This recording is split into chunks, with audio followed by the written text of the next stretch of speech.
देश में बहुत सारे बुद्धिजीवी हैं, लेखक हैं, पत्रकार हैं, सामाजिक चिंतक हैं, राजनीतिक चिंतक हैं, वामपंथी चिंतक हैं, जो इस चिंता में घुले जा रहे हैं कि भारत के अंदर मुसलमानों के साथ बहुत ही अन्याय हो रहा है। सांप्रदायिक शक्तियां मुसलमानों को टारगेट कर रही हैं और मुसलमानों को सामाजिक और आर्थिक दृष्टिकोण से कमजोर करने की कोशिश कर रही हैं, उनको अलग थलग करने की कोशिश कर रही हैं, उनके धार्मिक स्वतंत्रता को छीनने की कोशिश कर रही हैं, उनके सामाजिक अधिकारों को छीनने की कोशिश कर रही हैं। ये लोग इस चिंता में घुले जा रहे हैं।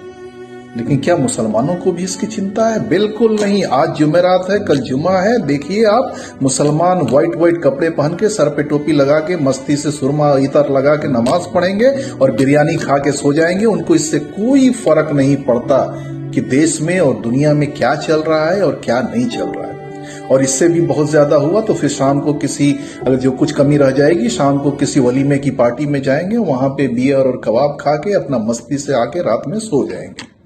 उनको इससे कोई फर्क नहीं पड़ता है। अगर एक हिजाब का मसला है, अगर उनकी बहन बेटियों का हिजाब उतारा जा रहा है, स्कूलों के दरवाजे पे खड़े होकर टीचर और पुलिस वाले उनके बहन बेटियों के हिजाब उतार रहे हैं, तो क्या फर्क पड़ गया? क्या उस हिजाब को उतार देने से मुसलमानों के कबाब और पराठे के स्वाद में किसी तरह की कोई कमी आ गई? नहीं। आप उसका सबसे बड़ा उदाहरण ले लीजिए कि आप दिल्ली का उदाहरण ले लीजिए, जहां सीए एनआरसी के विरोध में इतना प्रदर्शन हुआ। बूढ़ी बूढ़ी औरतें, जवान औरतें, बच्चियां महीनों महीनों वहां मैदान के अंदर, सड़क के अंदर ऊपर बैठी रहीं। किस लिए? ताकि हम मुसलमानों के अधिकारों का हनन नहीं हो पाए। और आज क्या हुआ? उसके जितने अगवा हैं आज जेल में सालों से सड़ रहे हैं। क्या आपने कभी देखा है कि मुसलमानों ने उसके लिए आवाज उठाई हो? क्योंकि ये मुसलमानों का मुद्दा ही नहीं है। मुसलमानों को इससे कोई फर्क नहीं पड़ता, क्योंकि जिनकी आत्मा मर जाती है, जिनका आत्मसम्मान मर जाता है, जिनका जमीर मर जाता है, जिनका बुद्धि और विवेक मर जाता है, उनको इससे कोई फर्क नहीं पड़ता कि उनके साथ क्या हो रहा है। आपने कभी देखा कि ये संगठित होकर ये जो 20 करोड़ गिनतियों पे है, जिनकी गिनती से आरएसएस और भाजपा वाले उनकी नींद उड़ी हुई है, रात को बेचारे सो नहीं पा रहे हैं कि 20 करोड़ हो गए, 20 करोड़ हो गए। अरे ये 20 करोड़ नहीं है, ये जिंदा लाशें हैं जो सिर्फ अपने कब्रों का इंतजार कर रही हैं। इसलिए आप उनकी चिंता मत करें। मैं ये नहीं कह रहा हूं, मैं किसी को गोली बम बारूद चलाने के लिए नहीं कह रहा हूं।